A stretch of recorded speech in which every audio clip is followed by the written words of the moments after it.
My husband set me on fire in 2003. I was in the hospital for 8 months. He was held at a police station for 3 months, but he was never charged. The police let him go, saying there weren't any witnesses to prove there was a crime. But he tried to kill me. He picked up a plastic bucket when I was still burning, and he put it over my head and held it there. The plastic melted all over my face. He wanted me to die. Of course, he wasn't going to kill me in front of witnesses. Later, my husband said that the stove had exploded. When I was still in the hospital, he came and threatened me. He made me say that's what happened. When the police took my first statement, that's what I told them.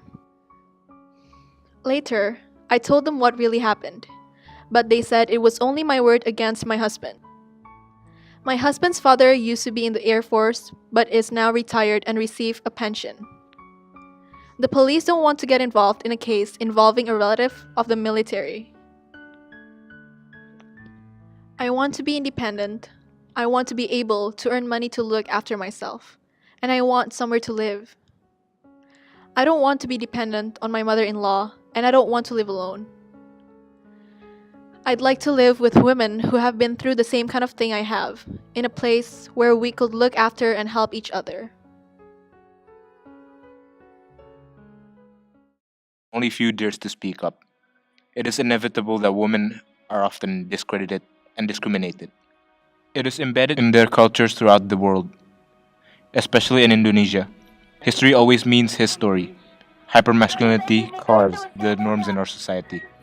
Attempts are made, progress are achieved, but casualties still keep their story to their own. Hundreds of tribes and ethnics exist in Indonesia, which they have their own view regarding the role of women. But mostly, women should become full-time mother, while men should make money.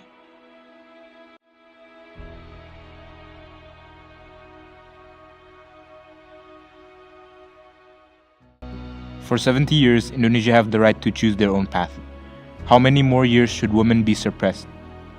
Could they not realize how much change a single girl can bring to this The world? driver noticed him standing, and that is when he told the four of us to let him have those seats, which meant The Taliban shot me on the left side of my forehead.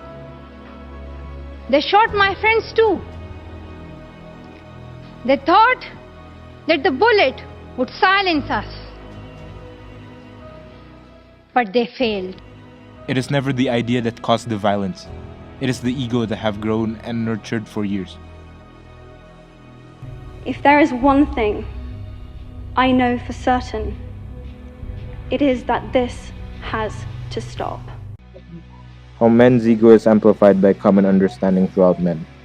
Man begins to act the woman is weaker. By the collective power men's have, women are to be silent. If men don't have to be aggressive in order to be accepted, women won't feel compelled to be submissive. No matter what religion, belief, ideology you trust in, every man are capable to It hurt has their wives. nothing to do with sex, everything to do with power. Allowing women to have the rights and coverage, we are able to share and spread the words kindly to others, thus encouraging people and giving them the sense of awareness towards these particular issues.